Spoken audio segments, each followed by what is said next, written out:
Question for you moms. Would you consider yourself to be an avid reader?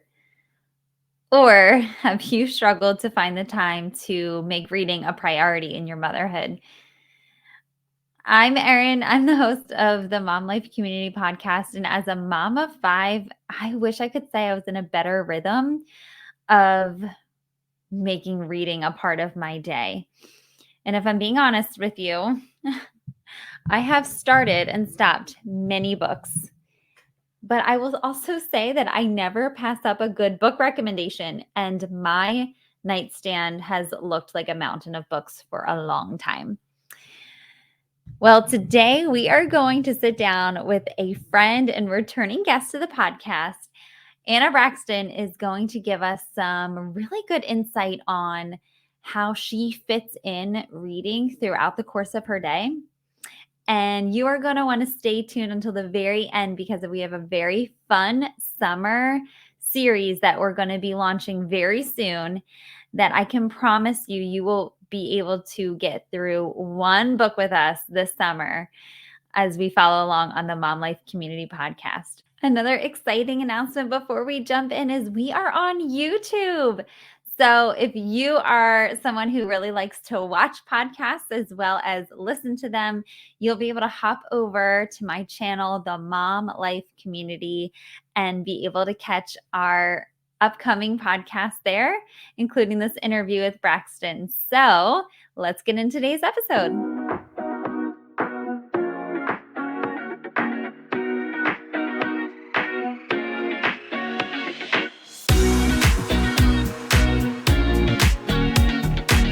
Anna Braxton, welcome back to the podcast. I love that you're back.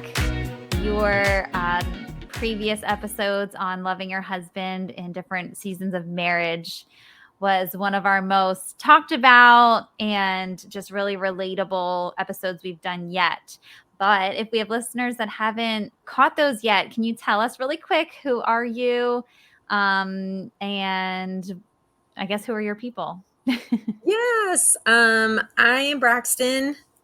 I'm 42. I am the mom of 4 kids. We're about to hit birthday season, but they are finishing 3rd grade, 5th grade, 7th grade, 9th grade. Let's just do that. Nick and I have been married almost 21 years. We'll celebrate 21 very soon. We were college sweethearts. Moved back to my hometown. Nick and I both moved back we went to Charleston Southern University, got married, moved back to my hometown for 10 years. We had all 4 kids in 5.5 years. And then God called my husband to medical school, second career. So 9 years out of college, he went back to school for a 10-year journey. And we ended up moving to New Jersey for him to go to school in Philadelphia and residency in Philadelphia. And then 2 years ago, we're almost at the anniversary. Almost 2 years ago, we moved back to the upstate of South Carolina. So about 45 minutes from where we were 10 years ago. So still new town, but my culture, I'm back in my culture.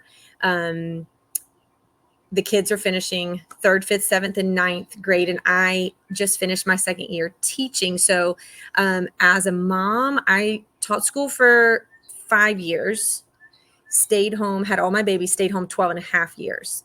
And then I've been back teaching for 2 full years. So that's kind of called up to who I am and my people. So needless to say, you're busy. Yeah, Definitely a busy mom. But what we're going to talk about today is kind of prioritizing things even though you're busy. Some things that sometimes I think for a lot of us have just sat on the back burner maybe. And all of this is going to relate to some exciting news that we're going to share at the end of the episode as it relates to some summer plans we have for the podcast. So definitely stay tuned to hear all about that. But Braxton, what we want to talk about today is it's a little bit of a sore subject for me because the truth of the matter is, and if you're watching on YouTube, you'll be able to see, this is a stack of books that have been on my nightstand. Some of them have moved to other places because the nightstand literally became like a mountain. But it is books that I have either started and got through the first few chapters and then started another book and then started another book, or they've just been like on the list of like I bought it and then was so excited to open the box and then it just hasn't been cracked open. So I have struggled to find I shouldn't say find the time, but make the time to read and to, outside of scripture, to really be in a rhythm of chewing through books. And so I want to ask you, because you are a reader, I want to know, have you always been a reader, and how in the world are you making time for it, being a working mom, a very busy family? I think, a lot of times we talk about like, not the buzzword, but like soul care. And I am not really an exerciser, but I would look at girls and be like, how on earth do they get up at 5:30 in the morning and go exercise? I think for me, reading is it's what I do for me. It's my way of getting away, turning everything off, and it's just me time. So I do read a lot of Jesus oriented books. So I'm not like fiction reader. I don't get into fantasy. That's not the kind of reader I am. So even when I do read, it's usually very Jesus focused, but it's what I do for me. So I will get up early in the morning and I'm usually reading scripture, but sometimes I'll read, I'll show you 2 books later that I work through a little bit at a time. I always have a book with me for the doctor's office. I always have a book in my car. I always have a book on the nightstand. And usually that book just follows me physically where I go in my day. I just always have a book with me because I can catch 10 minutes here or 10 minutes there. So have I always been a reader? I would say school took up too much time for me. And I really, the first book I'll share today, I was 18 when I read it, my senior year of high school. And there's just some books that have surfaced above all the others, whether I've purchased multiple copies myself, whether I've given it away to multiple, I can't even count how many people, countless people I've given these books to. Those are the ones for me that have risen to the top. So I've always been a reader and a writer. So I have journaled kind of my own style of journaling. I write stories. I write things that have happened just in my own personal life, walking with Jesus. And I think I'm on journal maybe 12 or 13 currently. So as I feel like as a 20s and older, I was a reader and a writer. So up until then, I think school took up too much time, but I do it for me. It feels good for me to get on the back porch, read a chapter or 2. And like you, there's many books I've started that I haven't finished. So I have an app on my phone for my local library. And if I see a book that I want to read, I'll type it in my phone real quick and see if they have it available.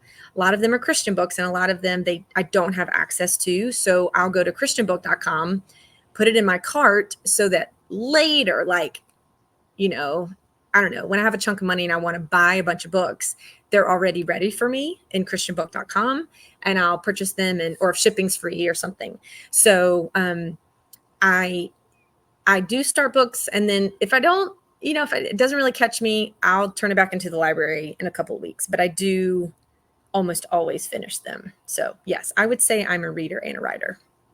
Would you say, I think that I can definitely speak for myself. Sometimes it's just easier and more convenient to pick up the phone and just do the phone thing, read a blog or watch a reel or whatever the case may be, whatever scrolling happens. So would you say you kind of intentionally say I'm putting the phone down and it's going to be book time? And do you For always me, do it in the morning? When else do you do it? no, like kind of through the day. I very much dislike my phone. I hate to scroll. When I find myself doing it, it feels for me like I know some people do it just for whatever. Like, it's funny. It's, it's quick. It's empty. For me, it's so quick that it feels so empty. And so when I have a book, it makes my brain, I like my brain thinking. I think I need my brain to think. And so when I feel like I'm scrolling, it feels, just for me, it feels wasteful for me. I really like my brain to think. So I gravitate towards the back porch where there's no electronics. All I hear is birds and nature and wind. I don't like the TV being on. I love the radio. I love singing. But I don't like my phone. It's just something I gravitate toward, physical books. So I can't even read books on my phone. I've tried. I like everyone that you'll see, I have lots of dog ears in these books. It's just like I write in all my books. I dog ear everything. So I don't like an electronic book. So I think moms will find their thing. For me, it's reading. I love to read and I love to journal. I take my journal. It also follows me wherever I go. It's in every backpack. It's at my school. Sometimes it's in my car. Most of the time it's on the nightstand. I can write before I go to bed if something happened that day. So for me, I like paper. I like the actual thing. Mm-hmm.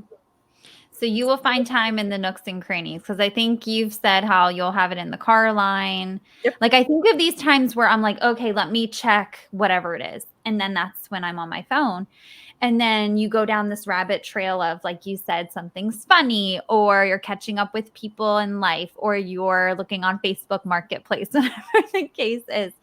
And it's true, though, when you look at your screen time and you see how much time you are on your phone, it just kind of reveals, okay, maybe I do have 20 minutes to set aside to read that book I've been wanting to read. So, and it's more people on my phone. I'm looking at other people's lives and doing kind of other people's lives things, where a lot of times I just want to focus on one. So this book is just one thing that I can wrap my head around instead of all of these people. It makes my brain feel busy when I'm looking at so many things, when I can just kind of settle my mind.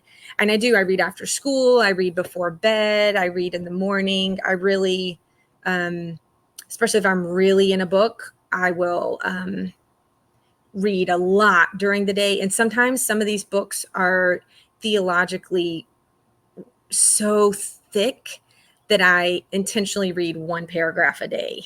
I know I can't read it throughout the day. So I do have multiple books going on at a time, any given time. Some are very kind of whimsy and some are so thick and they feel almost sacred. They're so good that I want to kind of sit on them for a while and I don't devour them as quickly. So let me take you kind of through the first book that ever got me was C.S. Lewis's Mere Christianity. And I was 18.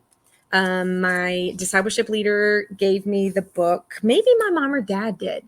C.S. Lewis absolutely is my favorite author ever. Mere Christianity, I'll just give you like the books that have kind of risen to the top for me. Mere Christianity is very thick, but it is a classic. It was written in 1950s, I think, right after World War II. C.S. Lewis did a broadcast for BBC, and he spoke what Christians believe on the very base level. No denominations. This is what all Christians believe. And then it was so popular, they basically typed it up and made it into a book. And it is phenomenal. I have purchased probably 30 or 40 copies of this book and have given it to so many people. And Mere Christianity started it for me. It is absolutely, when I read it, I was like, oh, this is what I believe. Like this is what I believe. This is it. Like no fluff, no nothing. This is the base of all of my like spiritual beliefs right here. This is Christianity, the very baseline of Christianity. And then as you're talking about Carline, I fast forward, we're in New Jersey. I had left. I was 14 hours away from everybody I loved and knew. I knew nobody. My husband was in med school. I never saw him. We saw him Tuesday night. We would go out to eat. And then I saw him Sunday at church. and he lived at our house, but I never saw him. He was doing a really hard thing, and I was raising 4 tiny people. And that year, by God's grace, he gave me the book 10,000 Gifts by Ann Voskamp. Now, Ann Voskamp is very wordy.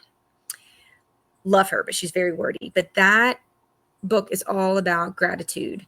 And what I didn't know at the time was God had, and I read in the car line. So I was in car line for like, 30 or 45 minutes every single day.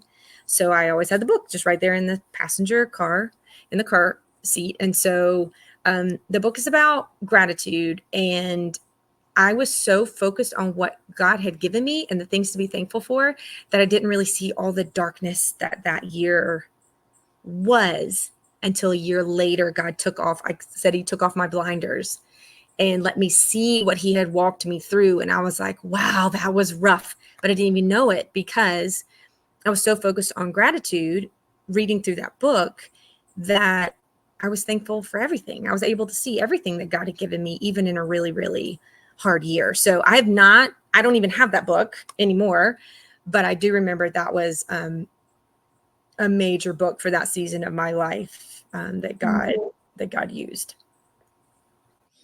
So Mere Christianity and 10,000 Reasons? 10,000 Gifts. Yes. Yep. Okay. Yep. Then Right. a couple years later, we were in Mentor Moms, and I don't know how I got these. Okay, Sophie Hudson. She is absolutely hilarious. Salty to Cut the Sweet. I loved this so much that I bought this one, Salty to Cut the Sweet. She lives in the South, and I was living in New Jersey, and I missed Southern everything. I missed the Southern accent. I missed people saying y'all like normal. And to read her book was to read Southern comedy. Oh, she is so funny. And so many. So Salty to Cut Sweet is like Southern stories from her life. And I have bought so many copies. I sent one to my mom immediately. Giddy Up Eunice was absolutely perfect for my season of mentorship in New Jersey. So she goes through, it says because women need each other. And I would highly recommend this to any mother who longs for a mom friend, because she goes through 3 different groupings of women in the Bible. Mary and her cousin Elizabeth, Eunice and Lois, and there's another one. I don't remember who it is. Oh, Naomi and Ruth, a mother-in-law and a daughter-in-law, and how those special relationships God used in different ways, and how he is wanting you to be connected to another woman in your life. Maybe it's your mother-in-law. Maybe it's your sister. Maybe it's an older cousin. Maybe it's your younger cousin. We all need to be in mentorship above us and below us. And so this book completely solidified what I was already doing in New Jersey, where I was in a mom life group where I was mentoring younger moms. But then when I was in a mentor moms group, and the older moms were mentoring me. So Giddy Up Eunice it's just funny. I laughed so hard. A Salty to Cut the Sweet. I laughed so hard in the airplane. I embarrassed myself. I had to put the book down. I could not stop laughing. She had me in stitches. It is just, so if you need a good, funny book, highly, highly, highly recommend that. Okay, now to turn more serious, Jesus the King by Timothy Keller. Mm-hmm. One of my best friends in New Jersey gave me this book, and I didn't pick it up for over a year. And when I did, this is the one that has so Bunch of dog many. ears. It's like every other page is dog ear, and I'm serious about my dog ears. And some are like really down here, which means they're very, very serious on that page. I read it through. As soon as I finished, I started it again. It is walking through Jesus through the book of Mark, I believe. The Gospel of Mark. Oh, it's phenomenal. It's thick. This is like one of those that I feel is like sacred. When you're reading it, it's so, you get to see the heart of Jesus, and how Mark lays out what Jesus did in his life is just absolutely amazing. As soon as I finished it, I started right over again. I think I've read it through. I write everything I love in the front, like all my, I will write all the back. I mean, everything. There's so much in this book that, and every time I would read it, I would text my friend and say, "Thank you for giving me that book. By the way, thank you for giving me that book." She's like, "You told me already." I'm like, "No, really, thank you for giving me that." And it was her favorite book. So she gave it to me on my birthday and said, "This is my favorite book ever." And once I got into it, it was just amazing. Okay, I'm currently in this one, Gentle and Lowly, The Heart of Christ for Sinners and Sufferers by Dane Ortlund. My superintendent at school, we had our big first meeting to start. I teach at a Christian school. And before the year started, I think he gave like one sentence. "Hey, if you haven't read Gentle and Lowly, I really recommend it." So immediately I'm on my phone, Amazon. I get on, my library didn't have it. I got on Amazon, I ordered it right then. And I don't even think, he wasn't even like giving a book talk. He was just like, "Hey, this book's amazing." And I ordered it right then and there. And it is thick too. It takes me a couple of pages per reading. I always put the date in the top of when I read it. So the year that I'm reading it. And when I read it again, I put the year again. It'll tell me like where I was in my life when I was reading. Where was I in my journey with Jesus during that year when I was reading that particular book? I highly recommend this book. Actually, just got on christianbook.com.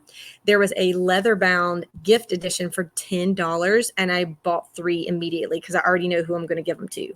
So that book is super great. One more.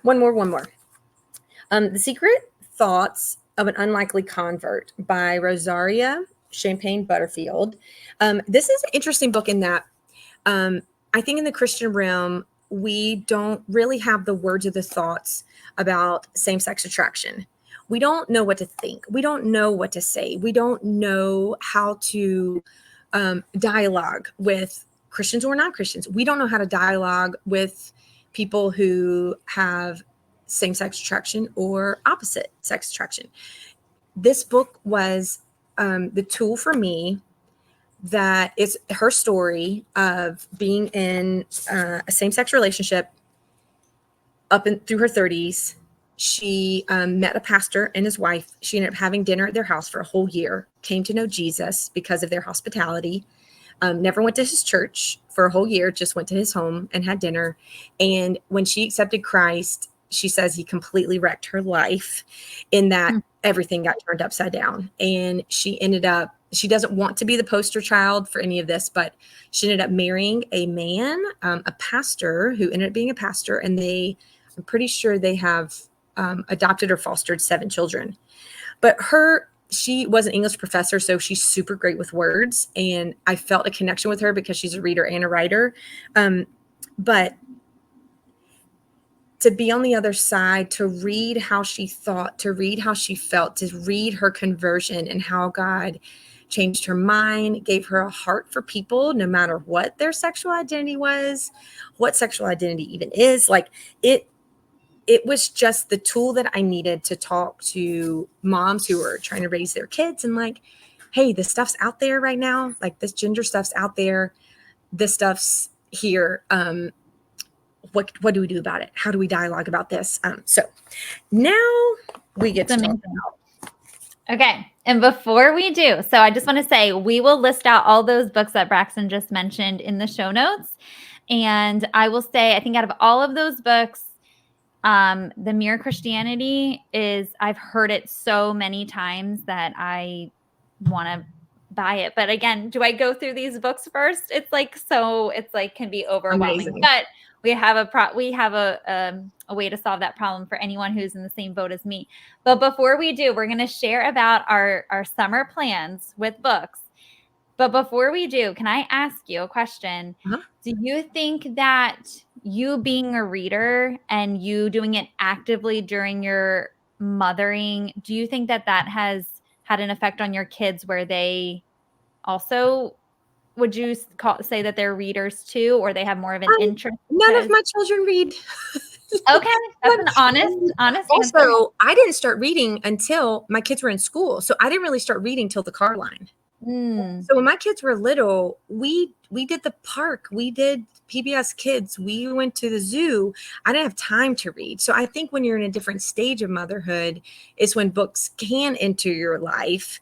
But when they were little, oh, I did. No, I would keep this, the one we're going to talk about. I would tell all the young moms, keep it at the bathtub, because you're going to have bath time every single night. And there's your book. It's just right there. And the book we're going to talk about today, the chapters are 1.5 to 2 pages. And you can do that without your children drowning in the bathtub. You can read 2 pages. So yes, I will say now, like, and when I'm not teaching during the summer, I consume, like, I'm already ready. I have a very, very tall stack, something I currently, I'm working through that goes along with my teaching during the year. There's just some things I want to process, but I've never read it before. So I read a lot in the summer. During the school year, I read considerably less. But also through motherhood, different times and different seasons, I think you'll have time for different things. It's good. Well, I will say this book has just stuck with me ever since you introduced it. So you reached a time, like you shared with us how you came to New Jersey and that transition and how difficult it was. And so talk to us about how this book helped to bring community. And I wouldn't just say bring community, but you fostered a community around this particular book, Loving the Little Years. So once I got involved in Mom Life and Mentor Moms, and we had a small group that met in our home from church. We had tons of community through the school year. And then when the summer came, everything shut down. And in New Jersey, everybody goes to the shore all summer. So even there was nobody in my town. I mean, I felt like I'm like, how do people have 2 houses? I don't understand what's going on. But I just missed, like, I had my little people at home, but I was missing adults. And so one particular summer, I remember going through, like, I am so sad. Like, the sun is out, we're at the lake, I have all my people home. Why am I so sad? And I didn't realize it until I realized I had no schedule. I had nothing. Every day was the same. There was nothing to do every day. My kids were home, so I didn't send my kids to camp. And I mean, we did Vacation Bible School, and that was it. So the rest of the summer, we filled in the days as they came. So the next summer came around, and I was like, you know what? And I've learned how to do this over and over and over. If something's not there, do something about it. I said, I'm going to create my own community. So I looked at the girls that were at our Mom Life table, all these young moms, and I was like, all right, girls, I've got a book. Let's meet at my house once a week. And we called it Moms and Muffins. And it just helped break up the summer. Like, every Tuesday morning from 10 to 12, whoever could come would come. And I would make these little tiny muffins, and crumbs would be all over the house, and the dog would eat them all once we were gone. But we had my older kids babysat the little ones and played with them. And we went through this little tiny book. It gave us something to talk about. It gave us ideas to bounce back and forth to each other. I was able to still mentor younger moms using this book of another young mom who had written the book. And I created community when there was no community. And that summer was not sad. It was not sad. And I knew exactly what it was. And come to find out, 2 years later, I did the same exact thing again. And then 4 years later, I did the same thing again. So that's really what spurned it on. If you're missing community, make community, do it. If you're missing something, you can be the catalyst to change it. Don't wait for somebody else to, because they might not, Yeah. So, okay. So Loving the Little Years is written by, like you said, a mom. So at the time she had 5, and they were all 5 and under. Yeah.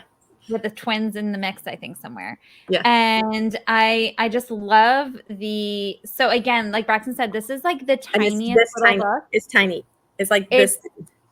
It is so easy to get through. It's 20 chapters that are all like 2 to 3 pages long. but they have these nuggets of, oh my goodness, I feel seen. Oh my goodness, I can do that in that situation. She was writing it. I love what she says on the back of the book. It says, I know this is a hard job because I'm right here in the middle of it. I know you need encouragement because I do too. This is not a tender reminiscence. At the time I'm writing this, I have 3 children in diapers and I can recognize the sound of hundreds of toothpicks being dumped out in the hall. Excuse me for a moment, won't you? So like she was in the trenches writing this, which I don't know, thinking back, like how did she find the time to do that? But she did, because when God calls you to something, you just somehow Yeah. find the And when time. you're a writer, you write it. And I always said, like, if I was going to write a book, this is the book I would write. It's short, it's concise, it's so sweet and easy to get through, but there are those thinking points that I've taken with me. And when I look back, I'm like, oh my gosh, that came from that book. Like every time I do this, like I'm like, oh, that's where that came. I always thought that was mine. No, it was hers. But because we had talked about it and thought about it, it became mine. It became a new way of parenting or a new way of thinking about something. And it all came from her. Yep. These little bitty nuggets that are Jesus focused and family focused and husband focused. Like they're just super great. Mm-hmm. So we have a really fun, exciting plan for the summer. So if you are looking to chew through a book and maybe you want to do it just like you had the example for us, where like maybe you invite some moms over and you talk through 2 or 3 chapters and you meet throughout the summer, it's going to be so fruitful and something to really look forward to as far as adult conversation. And the fact is that when you did this and I was there, I mean, kids were everywhere. I Yeah. mean, the kids were everywhere and moms were up and down and getting this for that one and that and changing a diaper in the corner. But it it just was awesome. Yeah. And so we're going to go through it together on the podcast. We're going to take a couple chapters at a time, and you and I are going to talk through it and discuss how it relates to our own mothering. Maybe it's maybe it's not something we're experiencing anymore, but lessons that we learned. I still definitely have a few in diapers, so I am definitely still in these kind of trenches, although there's trenches beyond diapers. But so we would just love to invite our listeners to come along with us as we do this like a Moms and Muffins virtually. Yeah. And two, I would encourage you, like last summer, I'd been back for a whole year, but I didn't really have any really, really good friends yet. But I had, through my job, my particular classroom is volunteer supported. So I had 109 dads, moms, and grandmas that had come through my room that year. And God, one night just started giving me names of these moms that had even smaller kids from the ones I was teaching. Why don't you invite her, invite her, invite her, invite her, invite her? And so I had 20 moms that I invited. And I was like, here's the book. Come once, come twice, come every week, whatever time you're here, just come. I promise you'll get something out of it. Even if you can't, just read these tiny little chapters. And we had some weeks we had 4, some weeks we had 3, some weeks we had 12. And we met every other Tuesday because last summer, that's just how it ended up. I was home every other Tuesday without Vacation Bible School or another camp or something going on. And we made our own little community and we really made some really good friendships. And then when I went back to school, there was a mom who stayed home that said, do you mind if I continue this? And so they didn't continue the same book, but they continued the group. So you never know. And like, open up your home. I mean, I know it's harder for some than others, but it shouldn't be. I mean, my house is a wreck all the time. And these moms would come in, they'd be like, oh, it's just so comfortable to come into a house and I can just like sit on your couch and know if my kid drops crumbs on the floor that your dog will eat them and it's fine. So it's a really good, it's a good practice for us to be hospitable. And unless we have a reason to do it, sometimes we don't do it. So I'm like, okay, everybody, Monday night, early Tuesday morning, everybody just clean up the house a little bit. Just put all your stuff in your rooms. We got people coming over. And so it teaches your kids how to be hospitable too, that we can share this home that God's given us with other people. It's not just ours. It's for us to use for him. So we're going to make friendships today around a God-centered book, and we get to use the house that God gave us. So you're teaching your kids things that you don't know you're teaching them just by opening up your home and inviting people you don't know over, and then getting to know them and making friends along the way. So just be open to God asking you to start a group. Maybe it's just two of your best friends wanting to get together at coffee. This is just a way to create routine this summer for you. If you need something to do this summer, maybe you've had sad summers in the past, or you need a way to create community. Maybe you're a teacher like me and you work during the year, but you really want to make some friendships, or you're a stay-at-home mom and you really want some routine during the summer. This could be a really good way to do it. Mm-hmm. Some of the chapter titles, I just want to say, I don't know. Thanksters and Cranksters, Watch Your Language, Know Your Sheep. Picky chickens for me. Picky chickens. Oh, that's number 3. Mm-hmm. Yep. I'm trying to see which you might remember. And I have 2. My first one was also I did it so many years apart. My kids were different ages. I mean, like really different ages. So, for me last year, they were going into 3rd, 5th, 7th, and 9th grades. But the first time I did it in 2017, they were 3 years old, 5, 7, and 9 years old. My oldest was now my youngest age. So it's just I needed to write and to fold and to write new memories in a new book last year. So this is the chapter that has stuck with me now that I have a bunch of kids, and she talks about the bulk effect. And I'm telling you, when we get to this chapter, I can't wait to process it again and talk about it again. And so the beauty of this summer series is that moms are going to be able to hear us talk through these things before because, it can be a little intimidating to lead your own group. And what do we talk about? And how do I foster the conversation? How do I bounce the ball around? You're going to be able to hear Braxton and I talk through these things as it relates to our own motherhood, our own mothering. And then maybe that'll be some things that you can relate to. So, yeah, I think that's it. Yeah. So practically we did like 2 chapters a week every time that I've done it. You can easily get through 2 chapters and talk through it. But we're going to do 3 chapters each week here so that you'll be ahead of the game, and you can even use our stories if you want to, because sometimes you just learn better from other people. But you'll have 3 chapters to talk through, and then you'll be ready to go with your group. So ladies, order your book. So it's Loving the Little Years, Motherhood in the Trenches by Rachel Jankovic. You'll see it's like literally a $10 spend. So get it. And we're going to be kicking off our summer series in just about a week. And I'm excited. This is going to be so fun. And I'll be able to say at the end of the summer that I definitely read at least one book. All right. Well, until next time, we'll be picking up chapters 1 through 3. All right. See ya. Thanks, Braxton.